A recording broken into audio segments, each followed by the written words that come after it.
Some of the things that are missing for teenagers is for their parents to be able to hear them and listen to them with acceptance and empathy and curiosity, not to accept their behaviors if they are, stealing or doing drugs, but to hear their story. And so what I see adolescents needing is... Well, hello there, and welcome to this episode of the Terri Show. I just had a super interesting interview with a newish friend who I met at the Networker conference where we both were presenting this past year in DC. And her name is Daphna Linder, and she is a family therapy expert, but she's an attachment specialist. So we had this really deep conversation about attachment issues, but also about parenting, about co-regulation, about her life history moving to the US when she was 6, not speaking the language, and basically how, we teach so much of the time you teach what you most need to learn. But I have so much respect for, she's been doing this for 30 years, so much respect for the work that she's done, just in the foster care system in Chicago, going into family homes, dealing with really the most difficult sort of interventions. And now she does a different kind of therapy, it's called, and didactic developmental psychotherapy, which is called DDP, as well as she's an EMDR therapist as well. So we talked about all the things, difficult teenagers. What can you do as a parent if you feel like all you do is fail or you don't know if you're making the right decisions? She really has some great advice at normalizing how challenging, acknowledging how challenging parenting is right now, but also she's got some great ideas for you to keep in your back pocket. If you are a parent, whether that's a parent to adult children, to teenagers, or to young ones. So I hope that you enjoy this interview with Daphna Linder as much as I enjoyed interviewing her. Wow, I'm super excited to welcome Daphna Linder to the Terri Show. Daphna, welcome. Thank you. My distinct honor to be with you, Terri. So exciting. So many things to discuss. So before we get into all the things, I was telling the listeners at the top how that we met through mutual friends, and we sort of just immediately, it's funny when you do something professional, you find your people sort of right away. Like when you're in that professional setting where you're like, oh, these, and I loved it, of course. It was easy for me because Dr. Alexandra Solomon had vetted all the people that I spent time with during that experience. But it was lovely. So I was saying you were a newish kind of pal. But I love to just start the interview off with just what inspired you to do this. When you look at like the Marvel movie characters, they all have these origin stories that like sort of prime them to end up doing what you do. So you're a family therapy expert, you're an attachment expert, international trainer, you do a whole bunch of stuff, which I was talking about at the top. But what led you to this? And then I want to talk more specifically about what you do. Okay. I am a child who witnessed a lot of really, really sad separations that I thought when we moved to the United States. I'm an immigrant. I came here when I was 6. The way we left my country, it was a tragedy. It was like my mom was torn from her mother, and that is something that my grandmother also witnessed. And what the sequence was that you leave your parents and then they die. Mm-hmm. And I think that that's something that is really universal to a lot of people. So not just me. So it doesn't matter where I come from, being sort of ripped away, and then a tragedy happens. Okay. So I'm very, very sensitive to grief and very clingy and very anxious and an empath, like you call, and maybe a people pleaser. Mm-hmm. And that primed me, also being an outsider, not knowing the language at age 6 and always feeling like an outsider. I was naturalized as a U.S. citizen at age 19, but I still don't feel like I'm an American. All right. So community and longing is something that I'm looking for, that longing inside my family. So I'm primed to be a social worker. I'm like the poster child for community social work and for meaning and for belongingness, but also for advocating for the underdog. Like children sort of fell into my lap. I got the first job out of social work school. I just took the first job that paid me. I didn't care. I was willing to work with anybody, geriatric, homeless, Yep. DV. I didn't care. But when I got into kids and families, that was like, that brought me just into the world that I'm already looking at, that parent-child relationship. And since then, which has been 30 years, I've been in the perspective of watching a parent and child interact and trying to help in some way to intervene in a good way in order to make the child feel more secure. And that is because in this family, my family of origin story, is I have a very, very difficult, I had a very difficult relationship with my father who was really scary. He's still alive today, and our relationship has improved a lot, but there was a lot of scary things that happened. And so I was not a secure child. And there's a lot that he didn't take responsibility for and a lot of destruction. Okay, so I have this like drive to bring justice to children. So that is now very kind of, I've had to really balance that out to, not side with the child all the time, because it's really, this parent-child dynamic is really delicate. And there's a lot that a child actually needs to take responsibility for as she grows up. Okay, so, but that being sort of a fly on the wall, or really actually intervening in people's homes when the children are and the parent is fighting. So because I worked in people's homes, I've done a ton of different kinds of been in a lot of different frameworks, but whether that or I'm showing up at the hospital when the child has to be hospitalized for psychiatric reasons, or showing up at the park when when the parent is calling me and saying, I can't, he's acting out and the police is coming, so I've been in those moments as well as in private practice, talking about something that happened during the week, like, the mom told her daughter to clean her room and the girl goes to the kitchen and takes a knife out and threatens to herself or her mom, those kind of really high drama. That's been my almost my entire practice of Wow. boundaries and regulation and attachment. I swim really that's my jam. So I find it so fascinating, though, right? So, again, we all come from something that you have the Constitution that can not only tolerate those high conflict situations, but that you can actually mitigate, that you can actually do something, that you can actually be empowered enough and skilled enough, because you've been doing it for so long, to make a difference. And there is it's such an emotionally, like a corrective emotional experience, which, I mean, for you, the little kid who is inside of you, of course, because you're actually doing what you couldn't do at 6 or at 7 or at 8. right.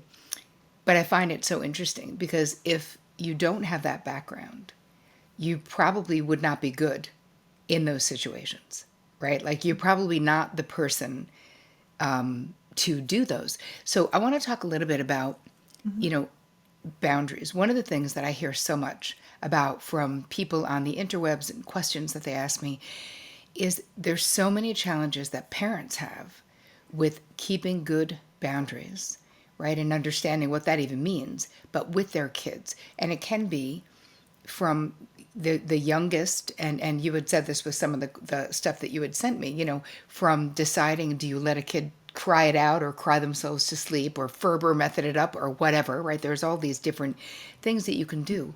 But, and when do I let a kid become more sort of independent? So how do you approach boundaries between parents and children in your practice? I always start with the practice of teaching parents that every time they have to put a boundary, their internal boundary is set off, and they need to regulate themselves by going in internally for a moment without responding to their child. whatever the demand is, unless the child is literally jumping off the roof. Don't intervene. Take a moment to get in touch with yourself, go inside, feel what your sensations are that you're feeling in your body, and what is the associated thought that comes up. What am I saying to myself about myself right now? And that is absolutely the key question. What am I saying to myself about myself right now in this situation? Like, give an example, please. Okay. Like, I can't stand this. I'm going to run away. Or I'm the worst parent in the world. Or I know I'm going to blow it and fuck it up, make a huge mistake. And that is an alarm bell that goes off, and it's super human. It's normal. We all have it. It comes from within. It's from our history, or it's constitutional. But that activates so much of our panic, our need to intervene right away, our maybe explosiveness or our withdrawal. And so here's the rub. It's when a parent is facing a child, the most important thing is for the parent to practice looking within first to check their side of the street because it's an internal boundary, and then be able to regulate myself. And sometimes I give them a practice of putting their hand on their heart and saying a message of self compassion or an affirmation. Okay, I'm okay as I am. I have what to offer. I can get through this for the next 25 minutes until the bus comes. Yeah. Okay. And that actually is the reality of parenting, because every 25 minutes there's another crisis. And you feel like you can't get through without messing up. And that's a really sobering reality to parents, Yeah, that is actually true. It is that hard, Yeah. but it gets a little easier when you realize that your job, you say this too, but the only person you can control is yourself and influence, Yeah. right? But what level of demand and rigorousness it takes to keep saying, hold on a second, kid. I know that you're going, crazy, but I'm going to take a second to check in with myself and Yep. see where is this impulse coming from of me wanting to rescue or to reassure or to, you know, um, harshly intervene. Right. And then I can take that moment I need to make that separation between what's going on with me and then being able to settle myself and see, what does the kid need? What does the kid need? This kid is showing me something. He's right in front of me and he's giving lots and lots of feedback. He's giving a lot. His body's acting a certain way. He's saying certain things. If I have more of my faculty, like a little bit more presence, then I can assess what he needs in the moment rather than just kind of going off of something that's like formulaic, like a script. Like, if my kid does A, then I do B. I don't believe in that. It doesn't work very well. There's something so powerful, though, about turning it back in, because I think with a lot of parenting stuff, at least in the past, there's a lot about control. There's a lot about, discipline. There's a lot about, like, what can you sort of make the kid do? And from a therapeutic point of view, we all know you have to go in before you can go out, right? You are the leader. I feel like the mistake that I see a lot is young parents letting children, quote unquote, lead who don't want to lead, who are 4 years old and cannot lead, who are like, why are you handing me the keys to the van? I can't drive. Like, hello, aren't you the parent? And it's too many choices, and not realizing that that's overwhelming to a kid too. They don't need 14 choices for lunch. It's peanut butter and jelly or whatever. Like, it's maybe two choices. And I guess it depends on the age of the child as to how many choices are appropriate. But the going in, which is what you're saying, the self-regulation, emotionally regulating yourself, and tending to your own most tender heart. Because really, Daph, that's what you're saying, right? Going in and really being like, how am I treating myself right now? What am I saying to myself right now? So the ability to co-regulate, which is help children regulate their emotions. I mean, we can see it. When a parent stays calm, even if a kid is still upset, there's something there's a safety in their upsetness because you're not flipping out. You're actually containing the upsetness and maybe telling them to breathe or whatever it is. So for most of us, we didn't have such great modeling, or maybe none, right? And how do you do this with kids? So I almost feel like what you've been doing and what you're teaching, I mean, parents are coming to your books. So your last book came out in 23, right? About attachment and about, what was the name of your last book? Tell me. Integrative attachment family therapy. That book is intended for clinicians, Mm-hmm. and I have a parent program that is called the Anti-Perfect Parenting Program. I love it. Tell us a little bit about that. Who is that for? That is for parents, uh, all parents. Okay. So you're talking about that, like there's this almost a wasteland, like a vast desert of not knowing how are you supposed to parent. And the maybe in the past it was a lot about control or making the child do something. Now perhaps it's swung to the other direction that you were talking about, where the parent gives over too much control and the child has too many choices and they don't want the control, right? And that also ties into a social media phenomenon of what is sometimes called attachment parenting or gentle parenting, or just always reflecting back to the child their feelings and getting empathic on their level. And that swings way too much, alarmingly, in the direction of lack of boundaries and really creates very sick children. So, Right. What do we think though, Daph? My question mhm, about this with quote yeah. unquote gentle parenting, and Hmm. when you and I from a clinical point of view, when I'm talking about that, I'm not Hmm. talking about just being gentle, right? We're talking about having super porous emotional boundaries with your children, so Hmm. that there's a lot of merging that is sort of happening. There's enmeshment, but it's also too much looking for the child to lead is what I'm talking about. Is that what you're talking about? Yeah, yeah, it is. And it's Okay. coming from a very anxious parent who doesn't want to mess up. Typically, it's women, it's mothers, Yep. and they're trying to do a corrective experience to something that they didn't get. And they have a really hard time being able to metaphorically, to contain their child's sadness or disappointment and be separate Mm-hmm. from them and Yep. individuate from them, because of typically it comes from the an anxious, kind of attachment style, and also anxious from that enmeshment point of view that you were saying, and but also fed by social media. And so In what way? it's, well, there's a constant reinforcing of attachment theory as if it is the Bible and the panacea and the only you know, only Yep. thing out there. And it really is very appealing to people who want an explanation about Yep. why they are the way they are. And it Mm-hmm. helps them to have compassion for their childhood and explains a lot of things. But then when you carry it into a parent-child relationship, and you want to be empathic and accepting and gentle and not hurt the child's feelings, then that's very messy, and I object to it. And I Mm-hmm. work with a lot of parents in parent psychotherapy, and I help them to say, where did you get this? Let's separate this attachment theory education that you received. I want to tell you that is not attachment. That is not attachment theory. That is Right. some sort of permutation that sells well, and I want you to stop Yep. it. Yes.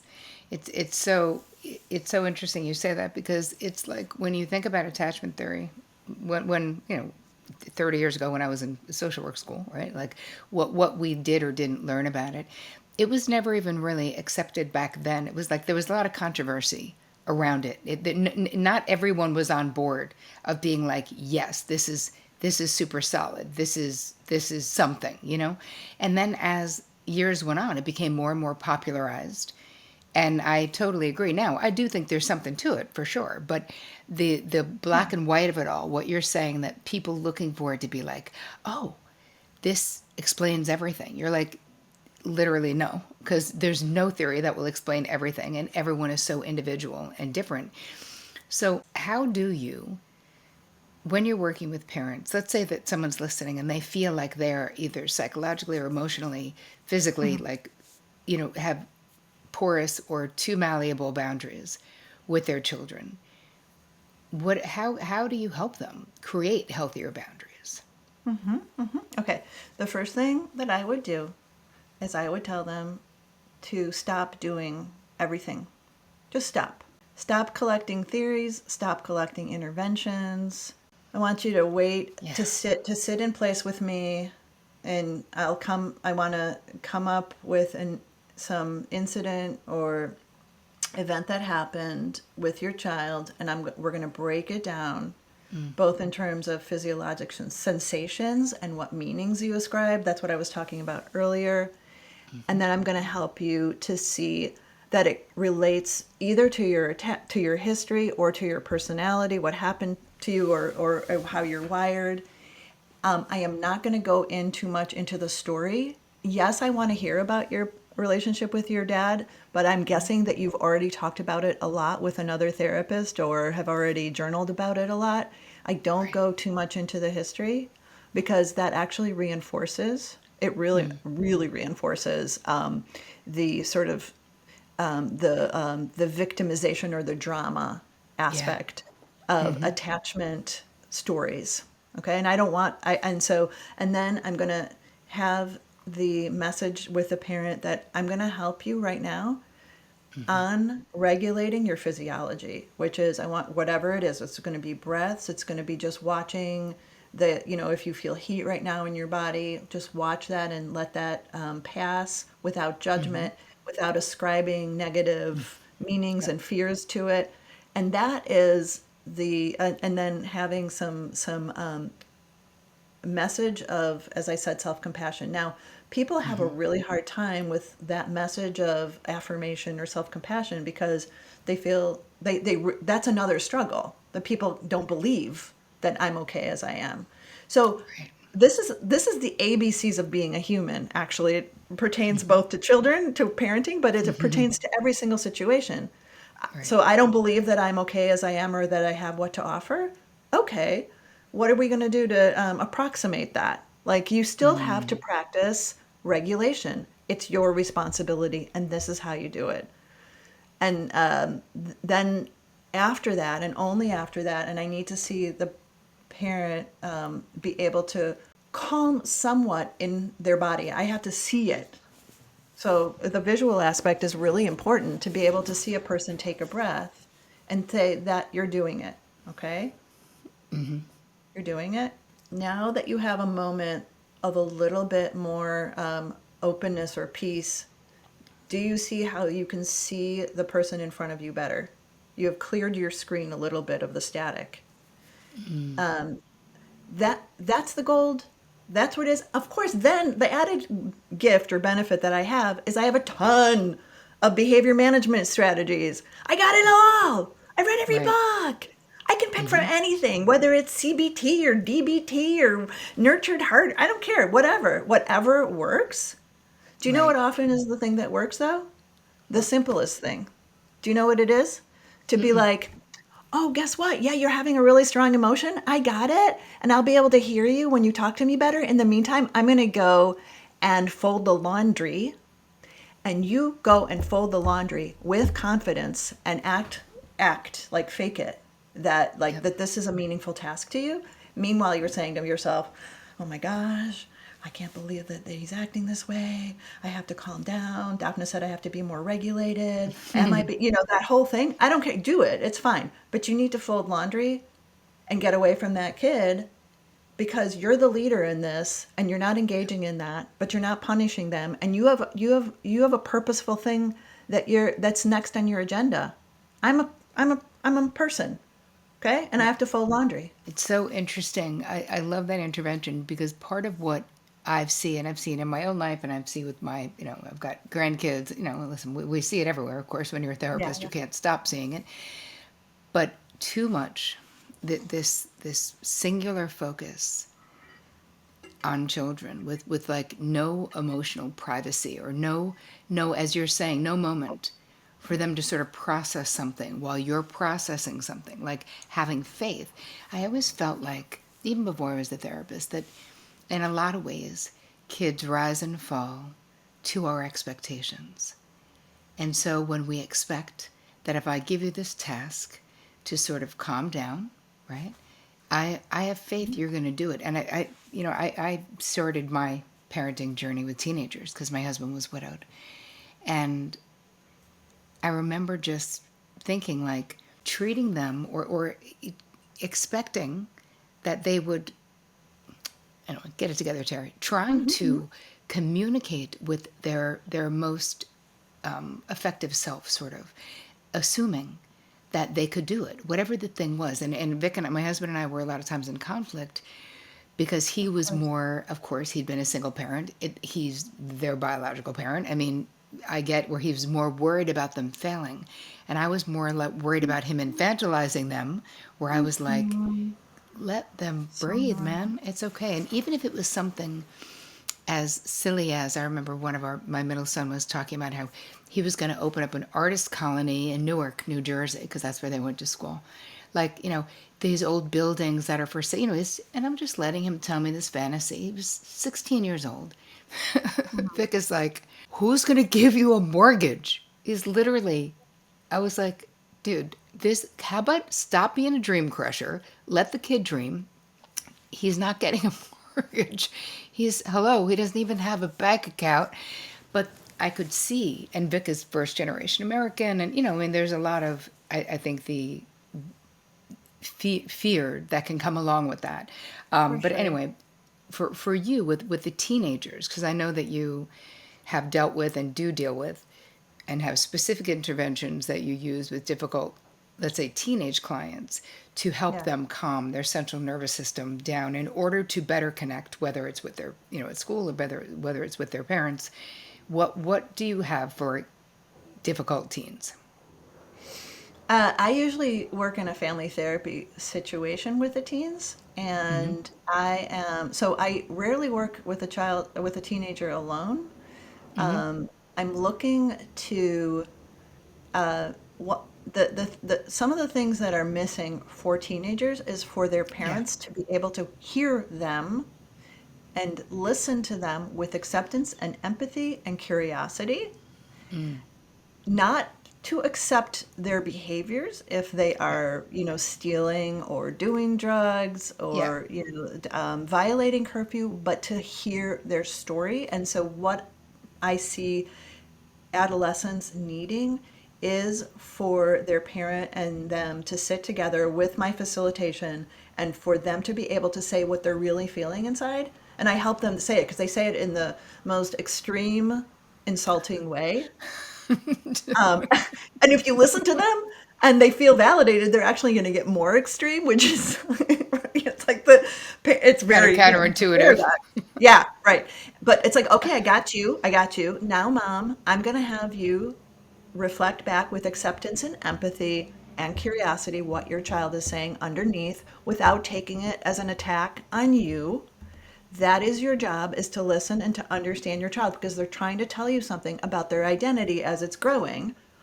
And as hard as it is for you, I'm holding you, your feet to the fire on this, and not Yeah. so because parents want to rebut, they Oh want to yeah. give reassurance, they want to give criticism, they want to, reorient and say, well, what's your responsibility in this? Yep. Yep. And so that is super lacking is the skill to be able to hear your teenager without defensiveness and to hear that underneath they're trying to share their identity with you. And Yep. part of it is going to be their identity is something that's counter to you because that's how they define themselves and assert their, Sure. assert their independence. But I have a lot of, empathy for parents, how hard that is. It is so hard, Terry. when Yep. a kid is complaining about you and, Yep. individuating, but they're doing it in a way that feels really cruel, it really pushes all of our buttons. Yep. And so it's like, it's really hard to raise kids, and it's almost without support. It feels like it's almost impossible. I mean, I'm just saying, like, family therapy is so not accessible. Nobody has access to family therapy. There Mm-hmm. aren't good family therapists. It is way too expensive. Yep. Everybody's busy schedules, and then just and also like the resistance that many people in society have to going to therapy. Mm-hmm. So, I mean, so right now, I think parents are feeling really lonely and alone, Yeah. and really, they're lost. They're in crisis. They're in despair, as they're Mm. trying to understand their teenagers who are saying and expressing themselves in really harsh ways and worrisome ways, and they're just like, I can't have a relationship with this kid. They're Right. horrible. I don't want them to be in my house. When are they leaving? And you don't want to Mm. feel that way. But what you're saying, though, Daph, I think is so helpful because what you're Hmm. saying is that it's normal. And what you're saying is that they're not alone and that there's places besides. I know that. So tell us a little bit about your course because, the thing is, family therapy, you're right, is not accessible whether you have money or not. Because a lot of times you can have money and just not be able to find a really skilled clinician. So what inspired you to want to do? Is it a course or a community that you have around parenting? It's a course, and there are Okay. associated meetings or office hours to do, for sharing. Yeah, so But it's both. what inspired you to create it? It's because I want to alleviate some of the loneliness and suffering, and I need to give the information. And sometimes, and many times, people are asking, "What are behavioral interventions I can do?" Well, do you realize there's like a million different things you can do? So I had to put it down in a course so people can like pick and choose what behavioral intervention. And I can't, it takes 48 hours to talk about all the things you can do Yep. because there's so many different permutations. But in the course, everything comes down to what are you saying to yourself about yourself in this situation, and calm yourself down enough and give self-compassion so you can clear the screen and be a little less blurry about what you see right in front of you, because your child is showing you something, and if you can see it a little bit more clearly, you'll have the intuition to figure out what it is that you might need. Like sometimes it's literally a hug. Sometimes it's Mm-hmm. walking away. Sometimes it's a consequence. Sometimes it's a joke. Sometimes it's Right. sitting next to them and sitting, side to side with them on the couch. I mean, how am I supposed to tell you which one it is? It has to be you. Right. That's what I think the course is empowering. Mm-hmm. I love it. So you guys will put all the info for the course in the show notes, obviously. But Dap, tell us where everyone can find you. Sure. At my website, which is www.dafnalinder.com. Perfect. And on social as well, yeah? Yes, yes, I got my links in the website for Okay. Instagram and YouTube, and yeah, all that. Perfect. All right, I have one final question for you that I ask a lot of guests because I'm boundary obsessed. For you personally, and it could be professional too, but what has been your most challenging boundary struggle and how have you overcome it if you have? Yeah, I saw that question, and it's a good one. So, 5 years ago, I left my marital home after being unhappy for all of my marriage of 20 years. Yeah. And what held me back was that same story of feeling like if you leave, the grief is going to blow you up and Yeah. devastate. It was on that level. So how the drama that I had in my head was I was going to leave my daughter, and she was going to be crying at the doorstep of our marital home, and I'm Mm, leaving her, and then what would ensue would be like a black, hole and devastation. right. And that is took me I mean, from the time I actively sought to get divorced, I guess it would be 11 years or so Wow. of oh my goodness. And therapy helped twice a week. But what helped interestingly was when I finally both did EMDR in as a client and also learned EMDR as a therapist. And then I got to the moment of the fear that I understood that part. This that was then, this is now. I have a much better capacity to be in contact with my daughter, and even if I don't, she doesn't live with me for part of the time, I can still talk to her on the phone, and I feel, that I can provide a secure base and that she can come to me no matter what. Yep. But do you realize how long that took me, and staying in a marriage that was unhappy from the beginning? So that internal boundary that I had to work on, and the reality that I had to face of all the things that come with divorce, that is probably my very bravest moment. I want to say congratulations for doing it, but I really appreciate you sharing that because I know that you are obviously not alone in that experience.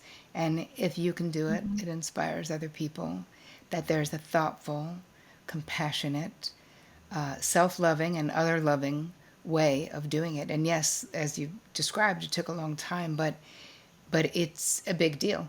And to be able to have this life now, this I know. post divorce life, it's just so beautiful and so exciting and so liberating and so free. So, congratulations. Right. Thank you so much. Yes, our life is a continuing story that we get to It is. continue. This is me telling the story, and I'm here for it. Yeah. Right on. Well, Daphna Linder, thank you so much for being on the Terry Cole Show. I really enjoyed having you on. Oh, it's good to be with you again. Thank you.